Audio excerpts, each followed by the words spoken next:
Shalom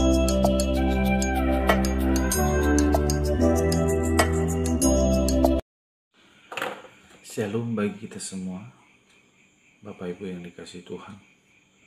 Firman Tuhan untuk hari ini saya akan menjabarkan kepada kita, yaitu firman Tuhan diambil dari kitab Matius 16 ayat 13 sampai ayat ke-20.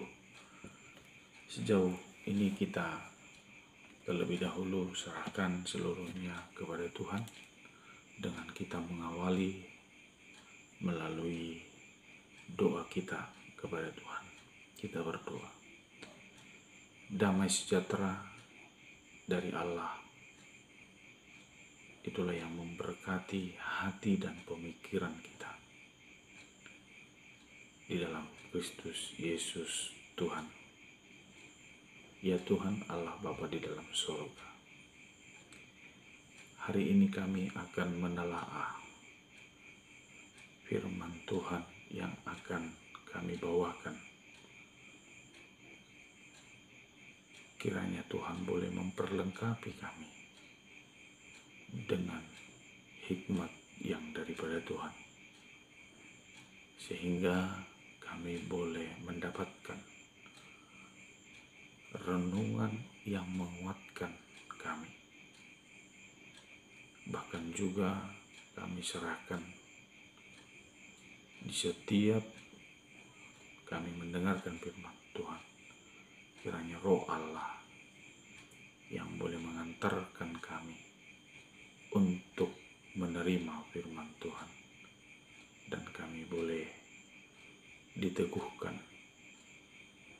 keyakinan kami, dan kami semakin dikuatkan oleh saluran berkat dan kasih Tuhan melalui ketika kami menyerahkan diri kami ke hadapan Tuhan. Inilah firman-Mu yang akan kami dengarkan, karena kami sudah siap untuk menyerahkan diri kami ke hadapan Tuhan. Kiranya Tuhan memberkati kami. Dalam nama Yesus kami berdoa. Amin. Ya Bapak Ibu yang dikasihi oleh Tuhan Yesus, kita akan baca firman Tuhan yang diambil dari Matius 16 ayat 13 sampai ayat 20. Sedemikian pembacaan yang akan saya bacakan untuk kita. Pengakuan Petrus dari judul LAI. Setelah Yesus tiba di daerah Kaisarea Filipi, ia bertanya kepada murid-muridnya, kata orang, siapakah anak manusia itu? Jawab mereka, ada yang mengatakan Yohanes Pembaptis, ada juga yang mengatakan Elia, dan ada pula yang mengatakan Yeremia atau salah seorang dari para nabi. Lalu Yesus bertanya kepada mereka, tetapi apa katamu? Siapakah aku ini? Maka jawab Simon Petrus, engkau adalah Mesias, Anak Allah yang hidup. Kata Yesus kepadanya, berbahagialah engkau Simon bin Yunus, sebab bukan manusia yang menyatakan itu kepadamu, melainkan Bapa-Ku yang di sorga. Dan aku pun berkata kepadamu, engkau adalah Petrus, dan di atas batu karang ini aku akan mendirikan jemaatku, dan alam maut tidak akan menguasainya. Kepadamu akan kuberikan kunci kerajaan sorga. Apa yang kau ikat di dunia ini akan terikat di sorga, dan apa yang kau lepas di dunia ini akan terlepas di sorga. Lalu Yesus melarang murid-muridnya supaya jangan memberitahukan kepada siapapun bahwa Ia Mesias. Sedemikian jauh pembacaan firman Tuhan. Kiranya Tuhan memberkati kita. Baik, Bapak Ibu yang dikasihi Tuhan, firman Tuhan memberi satu tema kepada kita dari Matius 16 ayat 13 sampai 20 ini. Pengakuan yang benar akan diberkati. Firman Tuhan hari ini berupa pengajaran Yesus lewat kata-kata pertanyaan yang ditanyakan Yesus kepada murid-muridnya. Dengan ketika mereka berada di Kaisarea Filipi, yaitu dekat dengan pelabuhan pada masa itu. Adapun yang dipertanyakan Yesus, menurut orang, siapakah anak manusia? Ini adalah pertanyaan Yesus yang dipertanyakan kepada murid-muridnya. Apa kata orang? Siapakah anak manusia itu? Pertanyaan ini merupakan salah satu dasar Yesus untuk mengetahui pengenalan murid-muridnya yang memahami anak manusia itu siapa melalui perantaraan kata-kata orang. Sehingga hal demikian yang diajukan Yesus kepada murid-muridnya tersebut. Hal yang dijawab mereka, yang dijawab oleh murid-muridnya, ada yang mengatakan Yohanes Pembaptis, ada yang mengatakan Elia, ada yang mengatakan Yeremia, ada juga pengakuan-pengakuan yang lain bahwa anak manusia itu adalah nabi. Ayat ini merupakan pemahaman yang mereka dengar dari orang Yahudi maupun dari orang Farisi dan Saduki. Ini bisa kita lihat dari teks jajaran teks-teks sebelumnya, yang dimana pengajaran-pengajaran yang sangat begitu ketat yang membatasi pengakuan mereka, baik itu kepada Yesus Kristus. Nah, dalam nama yang tertulis di kitab Matius ini, yaitu Yohanes Pembaptis, Elia, Yeremia, adalah mereka yang sah, yang diutus Tuhan ke tengah-tengah dunia. Selain itu, ini merupakan ketiga nama yang memiliki kisah nabi yang mereka kenal. Tentu ada kisah-kisah yang memperkenalkan diri mereka dari suatu peristiwa yang mengandalkan kebenaran dan keadilan, dan itu menjadi nama yang selalu diingat oleh orang-orang pada masa itu. Hal inilah yang menjadi alasan pertama. Yang kedua, kisah-kisah dari ketiga nama tersebut menguraikan setiap pengorbanan mereka yang mereka lakukan. Itu semuanya membawa kabar baik dan membawa kebenaran serta keadilan bagi orang-orang. Nah, Bapak Ibu yang dikasihi oleh Tuhan Yesus Kristus, hal inilah yang menjadi perenungan kita, bahwa sesungguhnya oleh pemahaman orang-orang yang lain bahwa anak manusia itu diukur dari kisah kejadian pada masa itu. Nah, hidup mereka yang Tuhan nyatakan lewat kehadiran ketiga nama tersebut, mereka melakukan itu semuanya untuk Tuhan. Dan ini adalah alasan bagi mereka. Mereka itulah yang telah Tuhan titipkan di tengah-tengah dunia, yang disebutkan sebagai anak manusia itu. Nah, sekalipun menjadi bagian ini yang dipahami oleh murid-murid Yesus sendiri, mereka juga meyakini sekali kejadian itu menjadi peristiwa kenangan yang selalu diingat oleh orang-orang. Terlebih juga pengakuan mereka itu, mereka juga meyakini, mempercayai bahwa sesungguhnya anak manusia itu dari keterangan-keterangan yang disampaikan oleh orang-orang pada masa itu. Nah, Bapak Ibu yang dikasihi oleh Tuhan, sekalipun jawaban itu yang mereka sampaikan, tetapi Yesus tetap memberi pertanyaan. Menurut kamu, siapakah aku ini?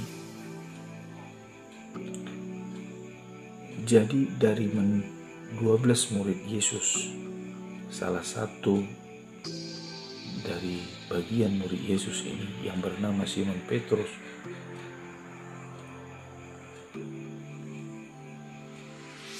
dia menyatakan, engkaulah Mesias, anak Allah yang hidup.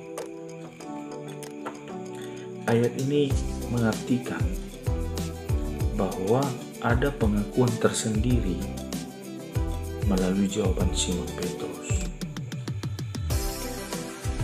Hal ini menjelaskan bahwa Petrus sangatlah meyakini sekali keberadaan Yesus ketika mereka bersama yang melihat sesuatu keajaiban kuasa yang Yesus lakukan. Sehingga alasan ini yang menubuhkan Simon Petrus dengan keyakinannya bahwa Yesus itu adalah anak manusia, Mesias, yang menyatakan Tuhan hidup di tengah-tengah dunia ini. Nah, Petrus mengakui Yesus itu adalah anak Allah yang hidup. Dan lewat pernyataan ini, melalui jawaban Petrus, Yesus mengetahui segalanya tentang ucapan dan pengakuan Petrus. Dan jawaban Petrus ketika dia berbicara itu semuanya karena hikmat Tuhan. Nah, perkataan dan ucapan Yesus ini mengetahui segalanya, isi hati dari ke-12 murid Yesus, terlebih buat Petrus. Sehingga hal inilah Yesus menyebutkan bahwa Petrus batu karang yang teguh. Dan Yesus juga menjanjikan melalui pengakuannya, maka Yesus akan mendirikan jemaat Tuhan sampai sekarang ini dan memberkati jemaat Tuhan. Bapak Ibu yang dikasihi Tuhan Yesus Kristus, melalui pengakuan Petrus inilah Petrus diberikan kuasa kunci sorga untuk selalu diingatkan oleh murid-muridnya yang lain, agar pengakuan yang sedemikian yang harus ada pada diri orang-orang yang percaya kepada Yesus Dan lewat pengakuan itulah memperlihatkan kedekatannya dengan Yesus. Dan ini menjadi suatu bagian yang membangun cara berpikir, cara pengakuan murid yang lain, agar mereka tidak lagi ragu-ragu mengakui Yesus sebagai Mesias. Maka hal ini jelas dikatakan ketika kita ragu-ragu menyatakan Yesus itu anak manusia, di surga pun keraguan-raguan itu akan nyata. Ketika kita mengakui Yesus itu adalah anak Allah yang hidup, ini harus dibarengi sejauh mana cara kita mengakui lewat perbuatan-perbuatan kita. Kalau hanya sebatas berbicara, berkata-kata melalui mulut kita mengakui, tetapi perbuatan kita, kenyataannya tidak sesuai dari pengakuan kita. Ya, ketika kita mengakui di dunia ini Yesus adalah anak Allah yang hidup, perbuatan kita nyatalah yang harus kita perbuat dan tidak ada membatasi. Nah, Bapak Ibu yang dikasihi oleh Tuhan, apa yang untuk mau kita renungkan pada firman Tuhan hari ini? Yang pertama, jangan ragu menyatakan kebenaran Yesus sebagai anak manusia, karena Dialah Allah yang hidup di tengah-tengah dunia ini. Ketika kita ragu, berarti pengakuan kita masih diragukan. Tetapi orang yang percaya kepada Tuhan tidak ada keraguan-raguan lagi menyatakan itu, bahwa Dialah Yesus dan Dialah anak Allah yang hidup, yang Tuhan nyatakan di tengah-tengah dunia ini. Itu yang pertama. Yang kedua, berbuatlah melalui pengakuanmu kepada Tuhan. Bila ini menjadi salah satu pengakuan kita, tindakan perbuatan kita di tengah-tengah dunia ini harus relevan dari pengakuan kita. Tidak hanya sebatas mulut yang berkata-kata, tetapi kita mau menyatakan di dunia ini dengan pengakuan kita yang harus dibarengi dengan tindakan dan perbuatan kita. Percuma bagi kita kalau kita mengakui, tapi perbuatan kita masih kita batasi. Ada amin? Saudara-saudaraku, Bapak Ibu yang dikasihi Tuhan, biarlah ini menjadi salah satu jalan kita yang benar-benar mengidentitaskan pengakuan orang Kristen itu karena dia mengakui Mesias anak Allah yang hidup di dalam dirinya. Dia hidup, memberikan dan memberkati setiap umatnya yang percaya kepadanya. Apa yang terikat di dunia ini akan terikat di surga. Apa yang kau lepaskan di dunia ini akan terlepas di surga. Ingat itu, saudara-saudara yang dikasihi Tuhan. Jangan ragu dan jangan bimbang. Lewat pengakuanmu, lewat tindakanmu, itu semuanya sejalan. Biarlah firman Tuhan untuk hari ini, tema yang indah, pengakuan yang benar, maka Tuhan akan memberkati. Nah, Bapak Ibu yang dikasihi Tuhan, inilah yang boleh ditawarkan bagi kita dalam channel YouTube Guru Injil rezeki situ mana pestia. Jikalaupun ada kekurangan, kelemahan dari tafsiran saya mohon minta maaf. Mungkin karena batasan tafsiran, pembacaan buku-buku yang terbatas oleh saya. Tapi oleh karena itu, pengakuan itu harus kita tegakkan. Ketika engkau percaya kepada Yesus, percayalah, dan itu harus sejalan dengan perbuatan.